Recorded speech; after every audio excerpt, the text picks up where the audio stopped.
Hi everyone, happy Friday, good afternoon. I hope this video update finds you well and ready for the weekend after a great week. We have had a wonderful week on campus and in virtual school, and thank you for your support and allowing it to be a great week. Also, thank you very much to all of you who reminded or encouraged your children to wear their silly socks today. It was very fun to see so many great fun socks coming onto campus and in the Zoom rooms. um, Next week, Wednesday, is St. Patrick's Day. For St. Patrick's Day, Wednesday, March 17th, next week, the kids can wear green. If they wear green, they do not need to be in their uniforms. So your child may wear green next Wednesday for St. Patrick's Day. If they're not going to wear green, they need to be in their uniform. Okay?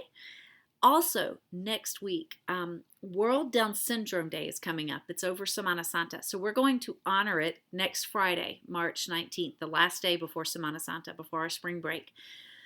For World Down Syndrome Day, it's called Rock Your Socks. And the idea is that all the children come with mix-matched socks. Not really crazy socks, but just socks that don't match. So maybe one tall sock and one short sock, or one gray sock and one purple sock. But socks that don't match, to honor World Down Syndrome Day. They will be doing some discussions about neurodiversity and all forms of diversity in the classrooms next week during morning meetings and closure meetings, so that the children understand what this is about. So please remind your child next Friday, Mix Match Sock Day. Today, you should have received an email. Now, this email is about our child safeguarding program, and it came from your counselor, from Miss Espeleta and Miss Kova. Our child safeguarding program is preventative. It is intended to reduce the vulnerability of our community to child endangerment and to bullying, any sort of unsafe, either emotional or physical situations for our children. We have a strong program that includes a huge educational component. It is preventative in nature. We are really starting the program hard now that we're fully back on campus. The counselors are really working on it. We've worked on it, of course, a little bit all year, but not as much as we normally do because of the aspects of virtual school. Over the next weeks, your child will be talking about things such as feelings and friendships and bullying, and what bullying really means, different kinds of touches, safe and unsafe touches, secrets, what kind of secrets are okay and what kind are not, strangers, adequate conflict resolution strategies, and how to be assertive about what is okay and what is not okay. So I ask you to please make sure you read that email carefully for information about the Child Safeguarding Program. If you have any questions, reach out to one of the counselors, Miss Espeleta or Miss Kova. Their emails are in the body of the newsletter this week. But we do want you to be aware that this program is starting. Child safeguarding only works if you follow up at home. That's crucial. We introduce it, but it is truly up to you to make sure you are continuously going over this conversation. This week in the newsletter, in the Counselor's Corner section of the CDS newsletter, you'll find a ton of information about the safeguarding program and things you can do at home. Ways to discuss important topics, child age appropriate. So please make sure you check out the Counselor's Corner this week in the body of the CDS newsletter for information about this, and read the email that was sent out to you. It's an important topic, and we want to be sure we're all working together to keep our kids safe. Thank you. The change of transportation, I know that's been confusing for some parents, and I understand why. So if your child rides a bus, your change of transportation is very simple. If you want the child to not ride a bus and ride a car one day, you simply fill out the form that is on the virtual school website before 9 a.m. the day of the change. Simple, done. If your child rides in a car and you would like your child to ride home with someone other than mom or dad, you need to fill out the permanent permission form. This gives someone permanent permission to pick your child up from campus. However, if you don't want the person to have permanent permission, if it's just to go to a friend's house after school, someone that's in your social bubble and they're going to go home with them after school, that person doesn't necessarily need permanent permission to take your child home. To make those kind of changes, you email your child's teacher before 9 a.m. the day of the change. Don't wait until 11. She might not see it, and your child will not be at the right gate. So before 9 a.m. the day of the change. You're welcome to copy me, but I don't always see the emails in time. So the teachers have a routine because they have to check for changes of transportation.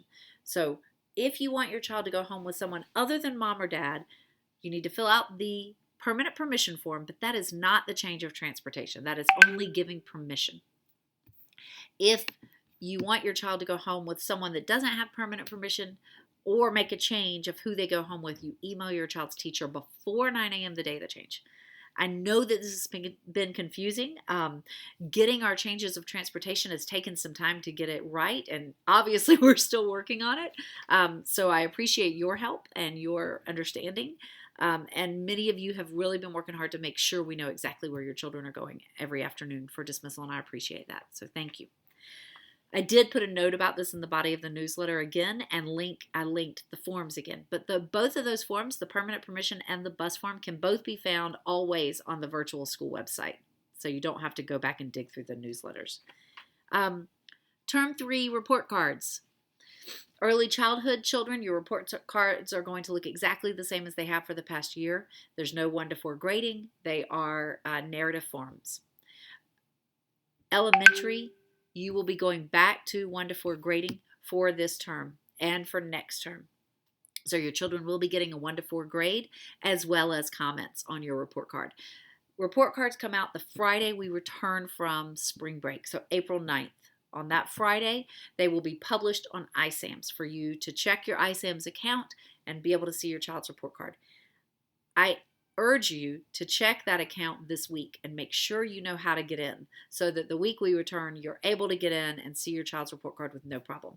If you have trouble getting into your iSAMS account, please email Miss Umanya. I put her email for you in the body of the newsletter, and she can help you with that. I have no idea how to help. I'm sorry. So email Miss Umanya. I want to give a huge thank you to the parent reps from both early childhood and elementary. We met this week. And elementary parent reps, you changed your day for me at the last moment because of my conflict, and I appreciate your flexibility. Thank you so much. As always, I appreciate you being parent reps and helping to get accurate communication out to everyone. So we're all on the same page and all working in the same direction. So thank you.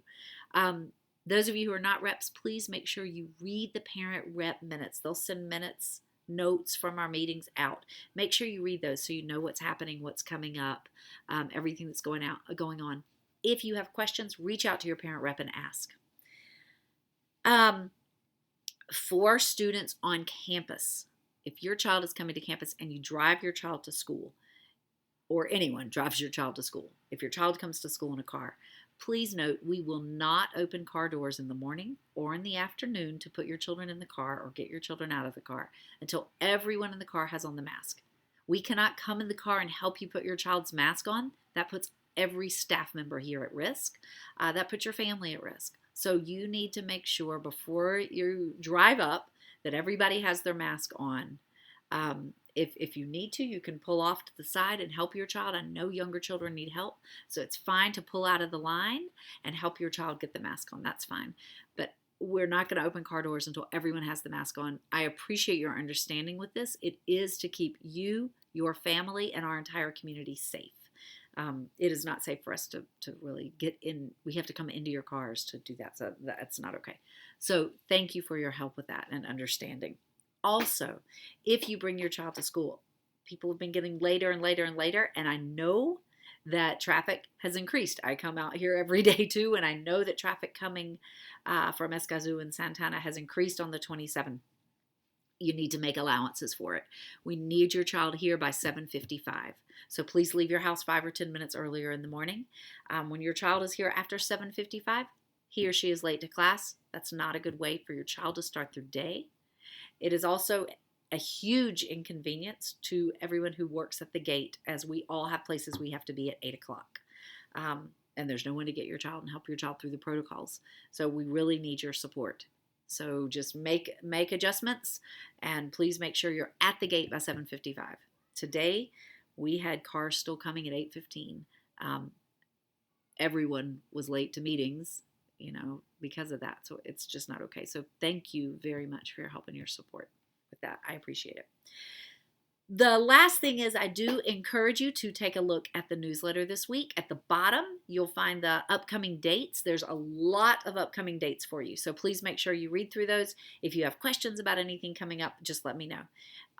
As always, reach out to your child's teacher, one of the counselors, or myself with any questions you have.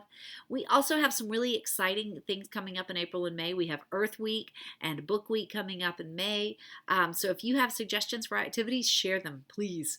We're really trying to make sure we do great, fun things for the kids while maintaining safety. So we're totally open to ideas and suggestions. I wish you all a wonderful weekend. Next week is our last week before Semana Santa, before a 2-week spring break. So everybody, let's finish strong. Finish this term 3 strong. Have a great weekend this weekend, and enjoy next week, because then we're off. Thank you. See you next week.